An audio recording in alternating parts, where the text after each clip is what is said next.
제 이름은 오서진입니다. 37살이죠. 15년 동안 요양병원에서 간호사로 일했어요. 병원에서 일하다 보니 자연스럽게 사람을 읽는 능력이 생겼습니다. 환자 가족들이 숨기고 싶어하는 속사정들을 표정이나 말투로 알아내곤 했거든요. 남편 성우와 결혼한 지 이제 6개월이 됐습니다. 성우는 고등학교에서 윤리를 가르치는 선생님이에요. 정말 착하고 온순한 사람이죠. 저와는 정반대 성격입니다. 저는 겉으로는 차분해 보이지만 속은 불같은 편이거든요. 시어머니는 유정희 선생님이세요. 65살이고 역시 교사 출신입니다. 자존심이 세시긴 하지만 나쁜 분은 아니에요. 몇 년 전 시아버지가 돌아가신 후 혼자 사시면서 많이 외로워하셨죠. 저희 신혼집은 시어머니 댁 2층입니다. 따로 살자고도 했지만 어머니가 함께 살자고 하셔서 그렇게 됐어요. 결혼 초기라 그런지 모든 게 새로웠습니다. 병원에서의 바쁜 일상과는 완전히 다른 평온함이었죠. 성우는 학교에서 돌아오면 항상 제게 하루 있었던 일들을 자세히 들려줬어요. 학생들 이야기를 할 때면 정말 행복해 보였습니다. 어머니도 처음엔 저를 어색해하셨지만 점차 마음을 여시는 게 보였어요. 같이 시장을 보러 가거나 저녁 준비를 함께 할 때면 자연스럽게 대화가 늘어났죠. 저도 어머니를 친어머니처럼 편하게 생각하기 시작했습니다. 그런데 결혼한 지 3개월쯤 됐을 때였어요. 어머니가 갑자기 조심스럽게 말씀하시더라고요. 서진아, 고모가 잠시 우리 집에 머물 거야. 며칠만이니까 이해해줘. 고모라고 하시는 분은 시어머니의 동생 유은정 씨였습니다. 63인데 전직 부동산 중개업자라고 들었어요. 투자에 실패해서 요즘 힘들어한다는 얘기도 어머니께 들었고요. 물론이죠. 가족인데 당연히 도와드려야죠. 저는 흔쾌히 대답했습니다. 성우도 옆에서 고개를 끄덕였고요. 며칠 후 은정 고모가 짐을 가지고 오셨어요. 생각보다 짐이 많았습니다. 캐리어 3개에 박스까지. 며칠 머물 거라고 하기엔 너무 많은 짐이었죠. 첫 인사를 나눌 때부터 뭔가 이상했습니다. 은정 고모는 저를 위아래로 훑어보더니 비웃듯 말했어요. 아, 간호사 하던 며느리구나. 힘들었겠어. 사람 똥 치우고 그런 거. 순간 얼굴이 화끈거렸습니다. 하지만 참았어요. 첫날이니까 그럴 수도 있다고 생각했죠. 네, 힘들긴 했지만 보람 있는 일이었어요. 보람, 하하, 그래도 이제 그런 더러운 일 안 해도 되니까 다행이네. 성우가 표정이 굳어지는 게 보였어요. 어머니도 난처해하셨고요. 하지만 은정 고모는 아랑곳하지 않고 계속 말을 이었습니다. 요즘 젊은 것들은 참 편하게 살아. 내가 젊었을 땐 얼마나 고생했는데. 그때 저는 은정 고모의 표정을 자세히 관찰했어요. 병원에서 키운 습관이었죠. 말을 할 때마다 오른쪽 눈썹이 살짝 올라가는 걸 봤습니다. 거짓말을 하거나 과장할 때 나타나는 습관적인 표정이었어요. 이 고모 습관적으로 거짓말할 때 눈썹이 들리네. 저는 속으로 이렇게 생각하며 그 습관을 기억해뒀습니다. 저녁 식사 시간이 됐어요. 어머니가 정성껏 준비하신 상이었죠. 은정 고모는 반찬 하나하나에 트집을 잡았습니다. 언니, 나물이 너무 짜네. 김치도 별로고. 미안해. 입맛에 안 맞나 보다. 어머니가 작아지시는 모습을 보니 마음이 아팠어요. 하지만 저는 며느리 입장이라 함부로 끼어들 수 없었죠. 그날 밤 성우와 대화를 나눴어요. 고모 성격이 원래 그래? 글쎄, 어릴 때는 활발하긴 했는데 요즘 사업 때문에 힘들어서 그런 것 같아. 성우도 고모를 변호하려 했지만 표정이 밝지 않았어요. 다음 날부터 은정 고모의 본격적인 텃세가 시작됐습니다. 제가 설거지를 하고 있으면 뒤에서 지켜보며 흠을 잡았어요. 그렇게 하면 제대로 안 씻어져. 병원에서 그렇게 했나? 청소를 할 때도 마찬가지였어요. 이런 것도 제대로 못하네. 역시 간호사는 집안일에 서툴러 참을 만했어요. 가족이니까 이해하려고 했죠. 하지만 점점 선을 넘는 말들이 나오기 시작했습니다. 성우야, 내가 너무 순진해. 간호사들이 얼마나 바람기가 있는지 몰라? 이 말을 들었을 때는 정말 화가 났어요. 하지만 성우가 단호하게 말해줬죠. 고모, 그런 말씀은 하지 마세요. 서진이는 그런 사람 아니에요. 은정 고모는 씩 웃으며 말했어요. 그래, 내가 믿고 싶은 대로 믿어. 그때 또 오른쪽 눈썹이 올라갔습니다. 저는 그 순간을 놓치지 않고 관찰했어요. 분명 뭔가 숨기고 있는 게 있다는 확신이 들었죠. 며칠이 지나면서 은정 고모의 행동은 더욱 노골적이 됐습니다. 제가 없을 때 어머니께 저에 대한 안 좋은 말을 하기 시작한 거예요. 언니, 며느리가 너무 예의가 없어. 어른한테 인사도 제대로 안 하고. 어머니가 저를 감싸주시긴 했지만 점점 힘들어하시는 게 보였어요. 저도 마찬가지였죠. 집에 있는 게 편하지 않았습니다. 성우는 학교 일로 바빠서 집에 있는 시간이 많지 않았어요. 그래서 은정 고모의 실제 모습을 잘 모르고 있었죠. 저도 굳이 성우에게 일일이 말하고 싶지 않았어요. 신혼인데 시댁 이야기로 남편을 힘들게 하고 싶지 않았거든요.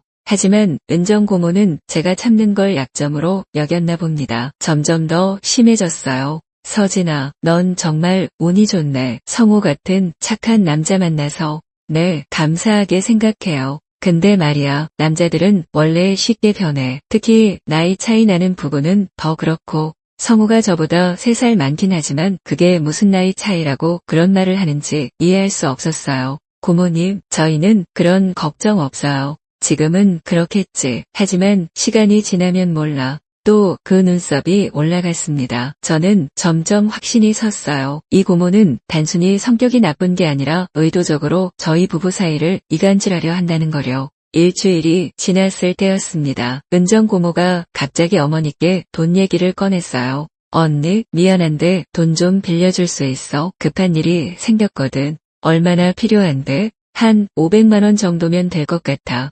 어머니는 고민하셨어요. 시아버지가 돌아가신 후 어머니 혼자 살림을 꾸려가시는데 500만 원이 적은 돈은 아니었거든요. 은정아, 나도 여유가 많지 않아서. 언니, 가족 아냐? 나 정말 급해. 은정 고모의 목소리가 점점 높아졌어요. 어머니는 결국 돈을 빌려주셨습니다. 제가 보기엔 어머니가 마음이 약해서 거절하지 못하신 것 같았어요. 그 이후로 은정 고모의 태도가 조금 달라졌어요. 돈을 빌린 미안함 때문인지 며칠간은 조용했죠. 하지만 그것도 잠시였습니다. 이번엔 집안 곳곳을 기웃거리기 시작했어요. 어머니 방에 들어가서 뭔가를 찾는 것 같기도 하고요. 제가 빨래를 널러 나갔다 돌아오면 제 방 근처에서 서성이는 모습을 목격하기도 했습니다. 고모님, 뭔가 찾으시는 거예요? 아, 아니야. 그냥 화장실 가려다가. 또 눈썹이 올라갔어요. 화장실은 반대편에 있는데 말이죠. 한 달이 지나자 은정 고모는 아예 이 집 주인인 양 행동했습니다. 냉장고를 마음대로 뒤지고 어머니 허락 없이 친구들을 집에 부르기도 했어요.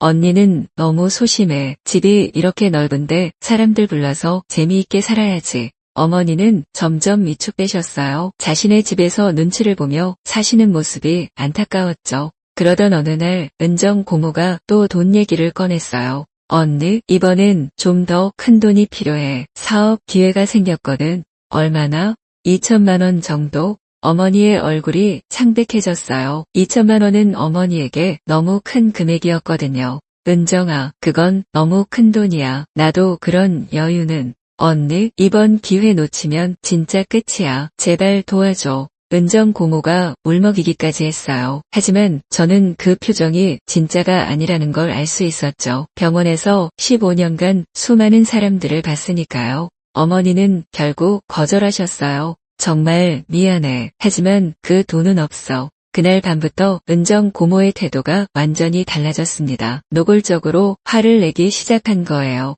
언니는 정말 매정해. 동생이 이렇게 어려울 때 도와주지도 않고. 어머니가 울상이 되셨어요. 저는 더 이상 참을 수 없었습니다. 고모님, 어머니께서 이미 많이 도와주셨잖아요. 내가 뭔데 끼어들어. 우리 가족이래. 저도 이 집 가족이에요. 가족? 겨우 몇 달 산 게 무슨 가족이야. 그때 성우가 들어왔어요. 저희가 언성을 높이는 걸 듣고 놀란 표정이었죠. 무슨 일이에요? 은정 고모가 먼저 말했어요. 성우야, 내 와이프가 어른한테 버릇없이 대해. 성우가 저를 보더니 조용히 물었어요. 무슨 일이야? 저는 그동안 있었던 일들을 차근차근 말해줬습니다. 성우의 표정이 점점 굳어졌어요. 고모, 서진이 말이 맞나요? 내가 거짓말하는 것처럼 들리니? 또 그 눈썹이 올라갔어요. 이번엔 성우도 봤을 거예요. 그날 밤 성우와 진지한 대화를 나눴습니다. 성우도 이제야 상황의 심각성을 깨달은 것 같았어요.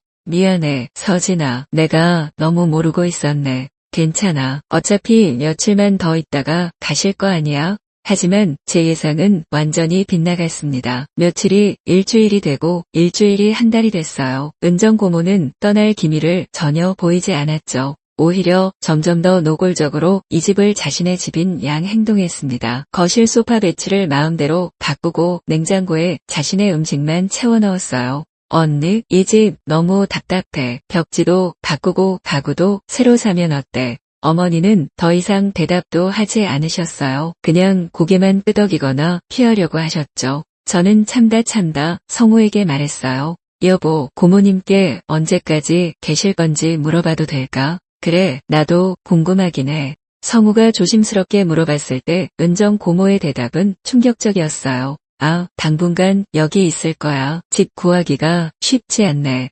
당분간이라니? 처음엔 며칠이라고 했으면서요. 그 무렵부터 이상한 일들이 하나둘 생기기 시작했습니다. 어머니가 중요하게 보관하시던 서류들이 자꾸 자리를 바꿔 있었어요. 어머니, 등기부등본은 어디 두셨어요? 분명 서랍에 넣어뒀는데 없네. 나중에 엉뚱한 곳에서 발견되곤 했죠. 처음엔 어머니가 깜빡하신 줄 알았어요. 하지만 너무 자주 반복되니까 의심스러웠습니다. 어느 날은 은정 고모가 어머니께 이상한 제안을 했어요. 언니, 이 집 너무 크잖아. 일부를 세놓으면 어때? 요즘 전세값도 많이 올랐던데. 이 집을 세놓는다고? 응, 2층은 성우 부부가 쓰고 1층 일부만 세놓으면 돼. 월세로 꽤 벌 수 있을 거야. 어머니는 고개를 저으셨어요. 난 그런 거 싫어. 남이 내 집에 들어와 사는데. 언니는 너무 보수적이야. 요즘 세상에 그렇게 살면 안 돼.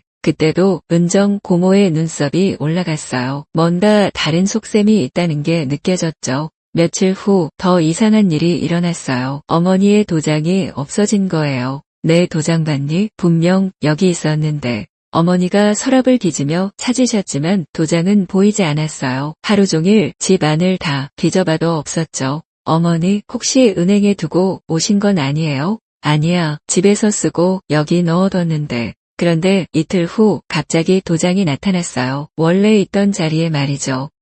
여기 있네. 내가 못 본 건가? 어머니는 당황하셨지만 저는 확신했어요. 누군가 도장을 가져갔다가 다시 가져다 놓은 거라고요. 그날 밤 성우에게 말했어요. 여보, 뭔가 이상해. 고모님이 어머니 도장을 가져간 것 같아. 설마 그럴까? 도장을 가져가서 뭘 하려고? 모르겠어. 하지만 분명 뭔가 꾸미고 있어. 성우는 반신반의했지만 저는 확신했어요. 15년간 병원에서 사람들을 봐온 직감이었죠. 그 후로 저는 은정 고모의 행동을 더 자세히 관찰하기 시작했습니다. 언제 외출하는지, 누구와 통화하는지, 어떤 표정을 짓는지요. 몇 번 은정 고모가 전화 통화하는 걸 들었어요. 목소리를 낮춰서 했지만 몇 마디는 들렸죠. 응, 곧 될 것 같아. 조금만 더 기다려. 그 집 값어치가 얼마나 되는지 알아? 누구와 무슨 얘기를 하는 건지 궁금했어요. 하지만 확실한 증거는 없었죠. 그러던 중 결정적인 순간이 왔습니다. 어느 토요일 오후였어요. 성우는 학교 행사로 나가고 어머니는 친구분과 만나러 나가셨죠. 집에는 저와 은정 고모만 남았어요.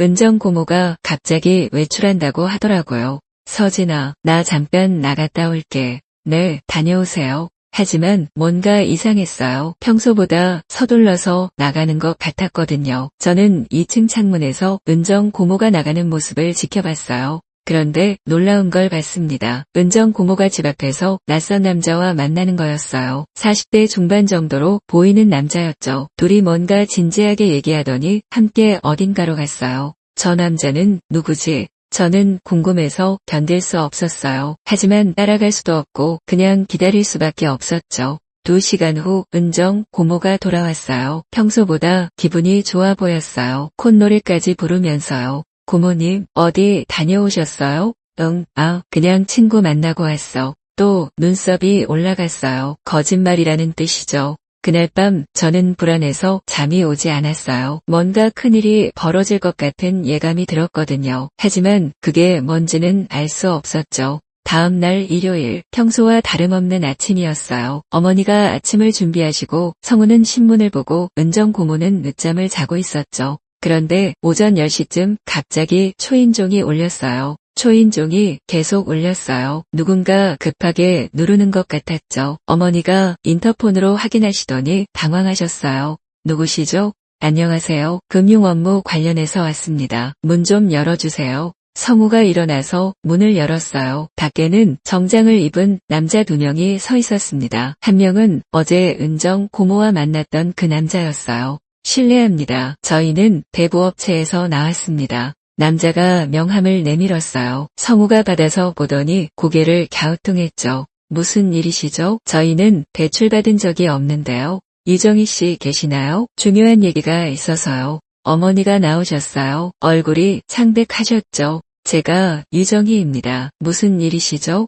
이 집을 담보로 2억을 빌리셨잖아요. 이자를 3개월째 안 주셔서 왔습니다. 순간 집 안이 조용해졌어요. 어머니가 멍하니 서 계셨죠. 뭐라고요? 제가 언제 돈을 빌렸다고요? 여기 차용증이 있습니다. 확인해보세요. 남자가 서류를 내밀었어요. 어머니가 떨리는 손으로 받아보시더니 비명을 지르셨어요. 이게 무슨, 이건 제 도장이 맞지만 저는 이런 거 한 적 없어요. 저도 서류를 봤어요. 분명 어머니 성함과 도장이 찍혀 있었죠. 하지만 뭔가 이상했어요. 도장 찍힌 부분을 자세히 보니 압력이 고르지 않았어요. 그리고 잉크가 번진 방향이 부자연스러웠죠. 누군가 몰래 찍은 흔적이 분명했어요. 잠깐만요. 이 도장 몰래 찍힌 것 같은데요. 제가 말하자 남자들이 저를 쏘아봤어요. 무슨 말씀이세요? 본인이 직접 찍으신 거잖아요. 아니에요. 이 압력 봐요. 그리고 잉크 번진 방향도 이상해요.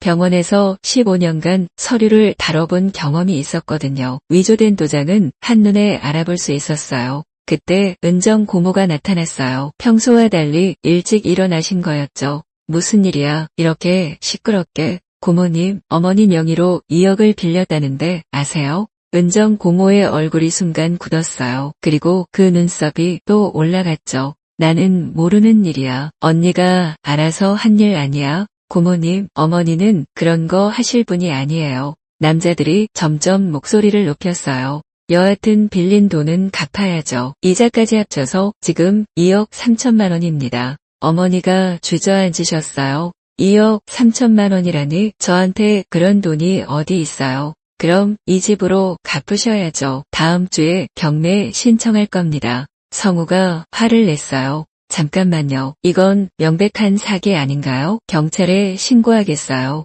신고하셔도 좋아요. 하지만 차용증은 엄연히 있고 도장도 진짜잖아요. 남자들이 서류를 챙기며 말했어요. 일주일 드릴게요. 그때까지 돈을 준비하시든지 아니면 집을 포기하시든지 하세요. 남자들이 나가고 나니 집 안이 아수라장이 됐어요. 어머니는 울고 계셨고 성우는 분노로 떨고 있었죠. 어머니, 정말 빌리신 적 없으시죠? 없어. 정말 없어. 나는 그런 큰돈 빌릴 일도 없고 빌릴 생각도 없었어. 저는 은정 고모를 쳐다봤어요. 고모는 태연한 척했지만 손이 떨리고 있었어요. 고모님, 혹시 아시는 거 있으세요? 내가 뭘 알겠어. 나도 깜짝 놀랐어. 또 거짓말이었어요. 눈썹이 올라가는 건 물론이고 목소리 톤도 평소와 달랐거든요. 성우가 말했어요. 일단 변호사부터 만나봐야겠어요. 이건 명백한 사기예요. 그래, 변호사 만나자. 이런 억울한 일이 어디 있어. 어머니도 동의하셨어요. 하지만 저는 뭔가 더 큰 그림이 있다는 걸 느꼈어요. 그날 저녁 은정 고모가 또 외출한다고 했어요. 나 친구 만나러 잠깐 나갔다 올게. 지금 이런 상황에 외출을 해요. 성우가 의아했지만 은정 고모는 아랑곳하지 않았어요. 내가 있어봤자 도움 안 되잖아. 은정 고모가 나간 후 저는 성우에게 말했어요. 여보, 고모님 수상해. 분명 이 일과 관련이 있어. 설마 고모가 어머니를 속일까? 확신해. 어제 고모님이 그 남자와 만나는 걸 봤어. 성우의 얼굴이 굳어졌어요. 정말.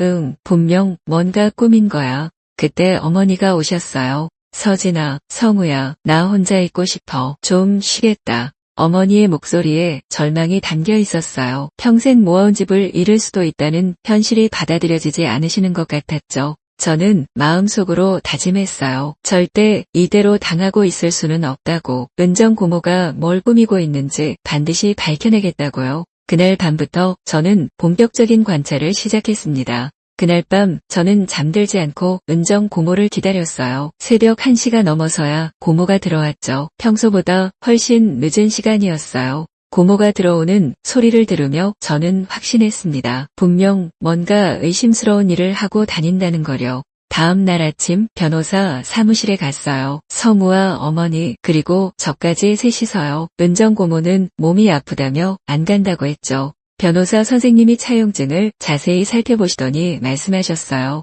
일단 도장은 진짜 같습니다. 하지만 본인이 직접 찍지 않았을 가능성이 높아 보이네요. 그럼 어떻게 해야 하나요? 사기 혐의로 고발하는 방법이 있습니다. 하지만 증거가 필요해요. 누가 도장을 가져갔는지, 언제 어떻게 위조했는지 증명해야 하죠. 돌아오는 길에 성우가 한숨을 쉬었어요. 증거라. 어떻게 찾지? 내가 찾을게. 서진이가? 응, 나는 확신해. 고모님이 이 일에 연루되어 있어. 어머니는 아직도 믿기 어려워하셨어요. 은정이가 정말 그럴까? 아무리 그래도 가족인데. 하지만 저는 달랐어요. 병원에서 15년간 사람들을 봐온 경험으로 확신할 수 있었거든요. 집에 돌아와서 저는 본격적인 계획을 세웠습니다. 은정 고모의 행동 패턴을 파악하고 결정적인 증거를 잡아내겠다고 다짐했어요. 먼저 고모의 외출 시간을 체크하기 시작했어요. 언제 나가서 언제 들어오는지, 누구와 만나는지 말이죠.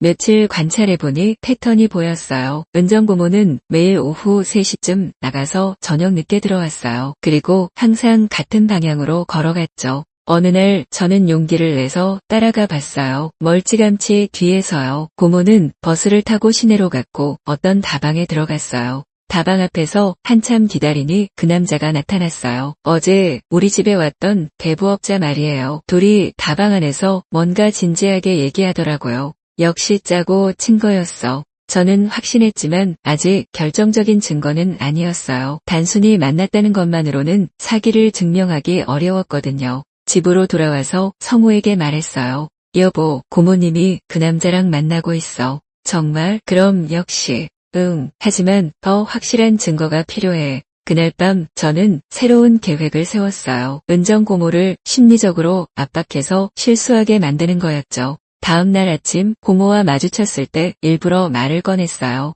고모님, 어제 시내에 나가셨어요? 응, 아니, 안 나갔는데. 순간적으로 거짓말을 했어요. 당황한 기색이 역력했죠. 아, 그럼 제가 잘못 본 것 같네요. 고모님 닮은 분을 봤거든요. 그랬구나.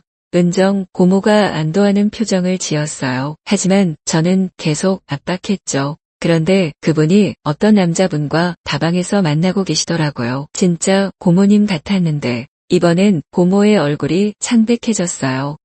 나는 정말 안 나갔어. 목소리가 떨리기 시작했어요. 그리고 손톱을 긁는 습관이 나타났죠. 불안할 때 나타나는 전형적인 신호였어요. 혹시 고모님 아는 분 중에 대부업 하시는 분 있어요? 왜 그런 걸 물어? 그냥 궁금해서요. 어머니 일 때문에 그런 분들에 대해 알아봐야 할 것 같아서. 은정 고모가 더욱 당황했어요. 눈동자가 좌우로 흔들리고 있었죠. 나는 그런 사람 몰라. 그렇구나. 그럼 다행이네요. 저는 일부러 담담하게 말하고 자리를 떴어요. 고모를 더 불안하게 만들기 위해서였죠. 그날 오후 은정 고모가 또 외출했어요. 평소보다 서둘러서요. 분명 그 남자를 만나러 간 것 같았어요. 저는 이번에도 따라갔어요. 하지만 이번엔 다방이 아니라 다른 곳으로 갔더라고요. 어떤 허름한 사무실 건물이었어요. 건물 입구에서 기다리니 30분 후에 고모가 나왔어요. 표정이 좋지 않았어요. 뭔가 다툰 것 같았죠.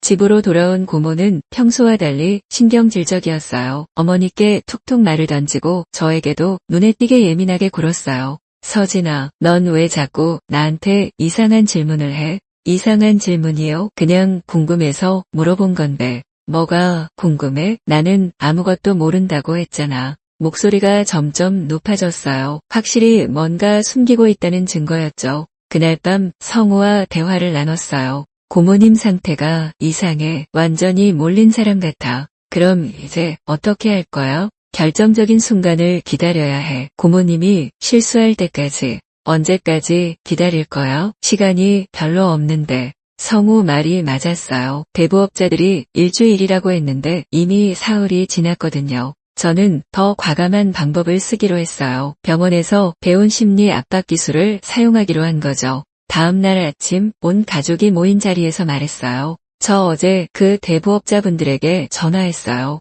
은정 고모가 깜짝 놀라며 젓가락을 떨어뜨렸어요. 뭐라고? 네, 혹시 누가 중간에서 사기를 쳤는지 알아보려고요. 고모의 얼굴이 새하얘졌어요. 그래서 뭐라고 하던? 아직 정확한 답변은 못 들었는데 조만간 알려준다고 하더라고요. 물론 거짓말이었어요. 하지만 고모를 압박하기 위한 작전이었죠. 그분들이 말하길 이런 사기는 보통 가족 내부에서 일어난다고 하더라고요. 은정 고모가 숨을 헉헉거리기 시작했어요. 은정 고모의 반응을 보니 확신이 섰어요. 이제 마지막 카드를 써야 할 때였죠. 그리고 그분들이 한 가지 더 말씀하시더라고요. 고모의 목소리가 거의 떨림이었어요. 도장을 몰래 찍는 방법에 대해서요. 보통은 잠들어 있을 때 가져가서 찍고 다시 가져다 놓는다고 하더라고요. 순간 은정 고모가 벌떡 일어났어요. 나는 모르는 일이야. 왜 자꾸 나를 의심해? 누가 고모님을 의심한다고 했어요? 지금 하는 말이 다 나를 의심하는 거 아니야? 고모가 흥분하자 성우가 말했어요. 고모, 왜 그렇게 흥분하세요? 서진이는 그냥 들은 얘기를 한 것뿐인데 나는 고모가 말을 잇지 못하고 있을 때 저는 마지막 압박을 가했어요. 고모님, 혹시 최근에 어머니 방에 들어가신 적 있어요? 없어. 나는 언니 방에 들어간 적 없어. 너무 빨리 부정하는 바람에 오히려 의심스러워 보였어요. 그런데 어머니께서 말씀하시길 며칠 전에 방 안에서 소리가 났다고 하셨거든요. 실제로는 어머니께 확인하지 않은 말이었어요. 하지만 고모를 더 몰아붙이기 위한 거짓말이었죠. 그건 내가 아니야. 그럼 누가 그랬을까요? 은정 고모가 완전히 당황한 상태가 됐어요. 손톱을 계속 긁고 눈동자가 이리저리 움직이고 있었죠. 그때 어머니가 조용히 말씀하셨어요. 은정아, 너 뭔가 숨기는 거 있지? 언니까지 나를 의심해. 의심하는 게 아니야. 하지만 내 행동이 너무 이상해. 어머니의 차분한 목소리가 오히려 고모를 더 압박하는 것 같았어요. 나는 정말 아무것도 안 했어. 왜 다들 나를 범인 취급해? 그 순간 제가 기다리던 순간이 왔어요. 고모님, 그럼 어제 만나신 그 남자분은 누구세요? 무슨 남자? 나는 아무도 안 만났어. 저는 분명히 봤는데요. 허름한 사무실 건물에서 나오시는 걸. 은정 고모의 얼굴이 완전히 하얘졌어요. 너 나를 미행했어? 미행이 아니라 우연히 봤어요. 그런데 그 남자가 우리 집에 왔던 대부업자더라고요. 이제 더 이상 숨길 수 없다는 걸 깨달은 것 같았어요. 고모가 주저앉으며 울기 시작했거든요. 미안해. 정말 미안해. 고모님, 이제 다 말씀하세요. 성우가 단호하게 말했어요. 나는 정말 어쩔 수 없었어. 빚이 너무 많았거든. 투자에 실패하고 도박에 빠져서 5억이 넘는 빚이 생겼어. 어머니가 깜짝 놀라셨어요. 5억이라고? 그래서 이 집을 담보로 돈을 빌렸어. 잠시만 버티면 해결할 수 있을 줄 알았는데. 고모님, 그럼 어머니 도장을 몰래 가져가신 거예요? 고모가 고개를 끄덕였어요. 언니가 잠든 사이에 정말 미안해. 어머니가 눈물을 흘리셨어요. 믿었던 동생에게 배신당한 충격이 컸을 거예요. 은정아, 어떻게 그럴 수 있어? 나는 너를 얼마나 믿었는데. 언니, 정말 미안해. 나도 이렇게 될 줄은 몰랐어. 하지만 저는 아직 의문이 남았어요. 고모님, 그 대부업자와는 어떤 관계세요? 그 사람은? 고모가 머뭇거렸어요. 정확히 말씀하세요. 이미 다 들통났잖아요. 그 사람이 내 남자친구야. 모두가 충격을 받았어요. 단순한 사기가 아니라 연인 관계였다는 거였죠. 처음엔 정말 돈만 빌리려고 했어. 하지만 이자를 못 갚으니까 그 사람이 이 방법을 제안했어. 이 집을 경매로 넘기고 둘이서 나눠 가지려고 했던 거네요. 아니야. 그런 게 아니라 집값의 일부만, 빚만 갚고 나머지는 언니께 드리려고 했어. 하지만 그 말은 믿을 수 없었어요. 애초에 어머니 몰래 한 일인데 무슨 소리였겠어요. 성우가 분노를 참지 못하고 소리쳤어요. 고모, 이게 가족이 할 일이에요? 어머니가 평생 모은 집을 이런 식으로. 미안해, 정말 미안해. 고모는 계속 사과만 반복했어요. 하지만 이미 벌어진 일을 사과로 해결할 수는 없었죠. 저는 냉정하게 말했어요. 고모님, 이제 이 상황을 어떻게 해결할 건가요? 나도 모르겠어. 그 사람한테 말해볼게. 그 사람이 들어줄까요? 이미 법적 절차를 밟고 있는데. 은정 고모가 절망적인 표정을 지었어요. 아마 그 남자도 이미 욕심이 생겨서 끝까지 밀고 나갈 생각인 것 같았거든요. 고모님, 지금이라도 경찰에 가서 자수하세요. 그게 가장 좋은 방법이에요. 자수? 네, 사기 혐의를 인정하고 합의를 보는 거죠. 하지만 고모는 고개를 저었어요. 나는 감옥에 갈 수 없어. 그러더니 갑자기 일어서서 방으로 뛰어갔어요. 짐을 싸는 소리가 들렸죠. 도망가려는 거야? 성우가 막으려고 했지만 저는 말렸어요. 너 어차피 도망가봤자 소용없어. 왜? 이미 다 녹음했거든. 저는 핸드폰을 보여줬어요. 고모가 모든 걸 자백하는 장면이 녹음되어 있었죠. 이제 경찰서에 가자. 이 녹음 파일과 함께. 은정 고모가 짐을 싸서 나가려고 할 때 저는 마지막으로 말했어요. 고모님, 도망가시더라도 이미 증거는 다 확보했어요. 차라리 지금 자수하시는 게 나으실 거예요. 하지만 고모는 듣지 않고 집을 나갔어요. 은정 고모가 도망간 후 저희는 바로 경찰서로 갔어요. 녹음 파일과 함께 사기 고발장을 접수했죠. 이 정도 증거면 충분합니다. 곧 체포영장을 신청하겠어요. 경찰관이 말했지만 저는 불안했어요. 고모가 어디로 숨었는지 모르니까요. 변호사 선생님도 만났어요. 자백 녹음이 있으니 사기는 입증됐습니다. 이제 경매 절차를 중지시킬 수 있어요. 다행히 법원에서 일시적으로 경매를 중단시켜줬어요. 하지만 근본적인 해결책은 아니었죠.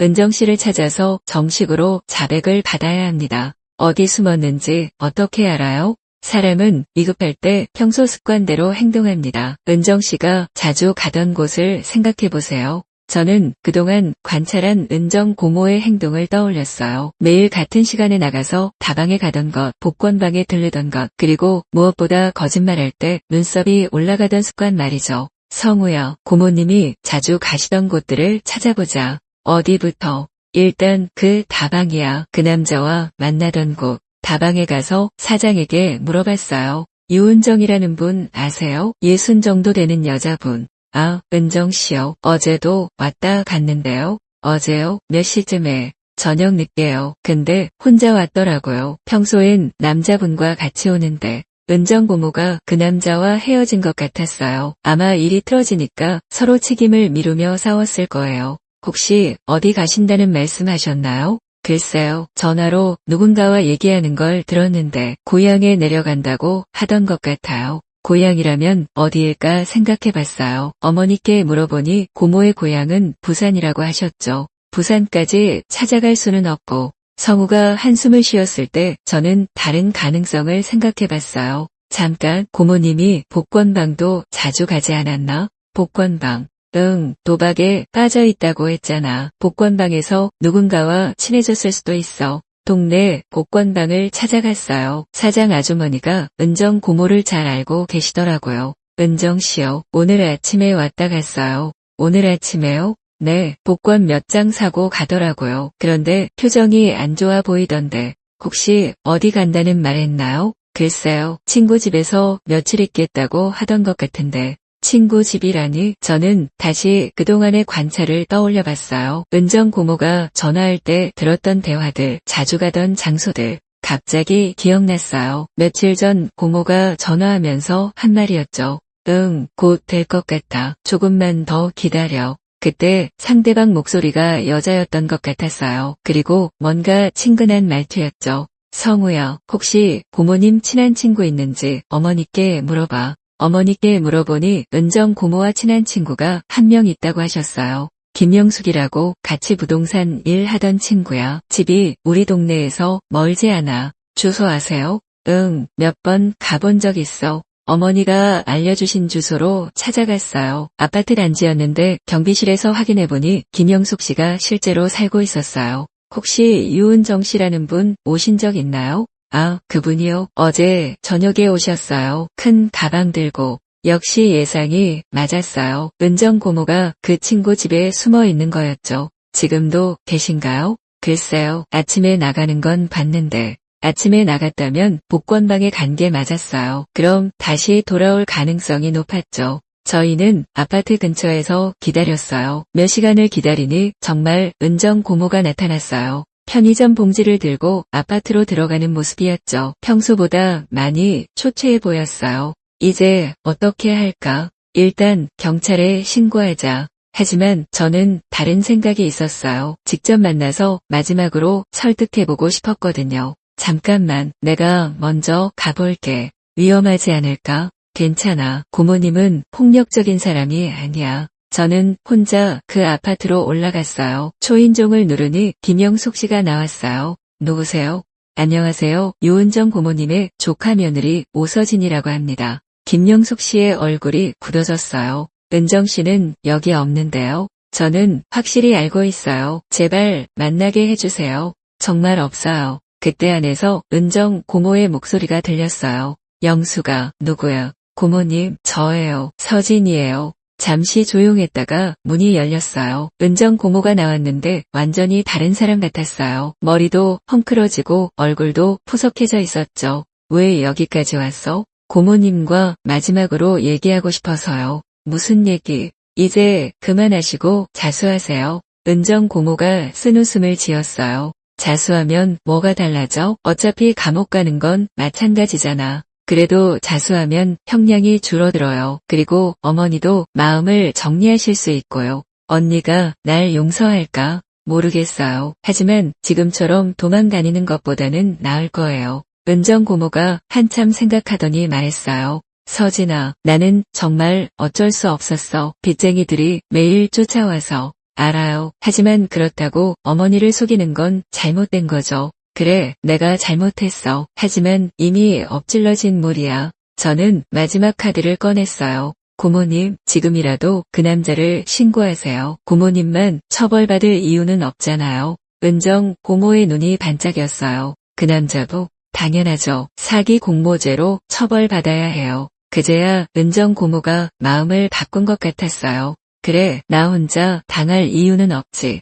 은정 고모가 결심한 듯 말했어요. 그 남자에게도 배신당했다는 생각이 든 것 같았죠. 그 사람이 처음에는 정말 좋은 사람인 줄 알았어. 내 어려운 처지를 이해해준다고 했거든. 하지만 결국 고모님을 이용한 거죠. 맞아. 어제 만났을 때 그 사람이 그러더라고. 이제 나는 필요 없다고, 혼자 도망가라고. 역시 예상했던 대로였어요. 그 남자는 처음부터 은정 고모를 이용할 생각이었던 거죠. 고모님, 그럼 이제 경찰서에 가서 다 말씀하시겠어요? 그래야겠지. 어차피 숨어 다니는 것도 한계가 있고. 은정 고모가 김영숙 씨에게 작별 인사를 하고 저와 함께 나왔어요. 성우가 아래에서 기다리고 있었죠. 고모님이 자수하기로 하셨어. 성우도 안도하는 표정이었어요. 경찰서에 가서 은정 고모가 정식으로 자백했어요. 그리고 그 남자의 정보도 모두 알려줬죠. 그 사람 이름은 최민호고 실제로는 사채업자예요. 정식 대부업체가 아니라 불법 사채였어요. 경찰이 즉시 최민호를 체포하러 나갔어요. 불법 사채에 사기까지 저질렀으니 중범죄였거든요. 며칠 후 최민호도 붙잡혔어요. 처음에는 모르는 일이라고 잡아댔지만 은정 고모의 증언과 통화 기록 등이 증거가 되어 결국 인정할 수밖에 없었죠. 피해자는 피해자의 도장을 위조해 2억 원을 편취한 혐의를 인정했습니다. 법원에서도 사기 사실을 인정해 경매 절차가 완전히 취소됐어요. 어머니의 집은 지켜졌죠. 하지만 가족 관계는 쉽게 회복되지 않았어요. 어머니는 은정 고모에 대한 실망이 너무 컸거든요. 15년 동안 감옥에 가야 한다니. 은정 고모는 사기죄로 실형을 선고받았어요. 자수한 점이 참작되어 형량이 조금 줄어들긴 했지만 여전히 긴 시간이었죠. 어머니는 면회를 가시지 않았어요. 아직 마음의 상처가 아물지 않으셨던 거죠. 서진아, 내가 너무 순진했나? 아니에요, 어머니. 가족을 믿는 게 당연한 거예요.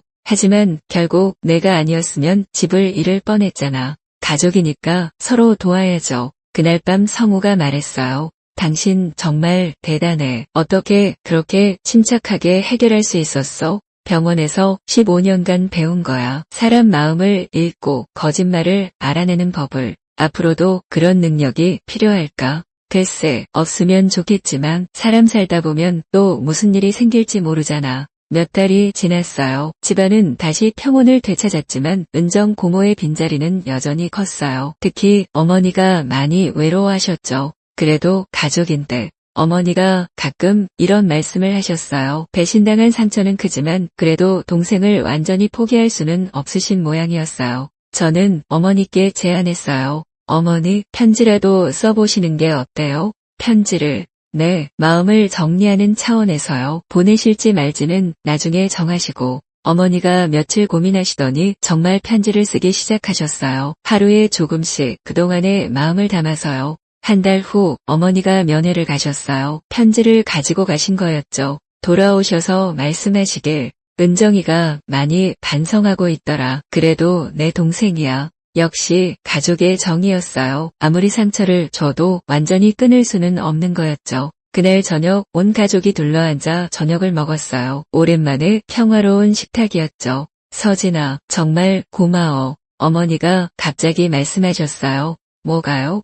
내가 아니었으면 우리 집이 어떻게 됐을지 몰라. 그리고 은정이도 더 큰 죄를 지을 뻔했고 당연한 일 했을 뿐이에요. 아니야, 당연한 게 아니야. 며느리 입장에서 쉽지 않았을 텐데. 성우도 고개를 끄덕였어요. 정말 그래요. 당신이 우리 가족의 구원자예요. 저는 부끄러웠어요. 그냥 옳은 일을 했을 뿐인데 이렇게 고마워하시니까요. 사실 저도 많이 배웠어요. 가족이 얼마나 소중한지, 그리고 서로 믿고 지켜야 한다는 걸. 그날 밤 성우와 대화를 나눴어요. 이번 일로 뭔가 깨달은 게 있어?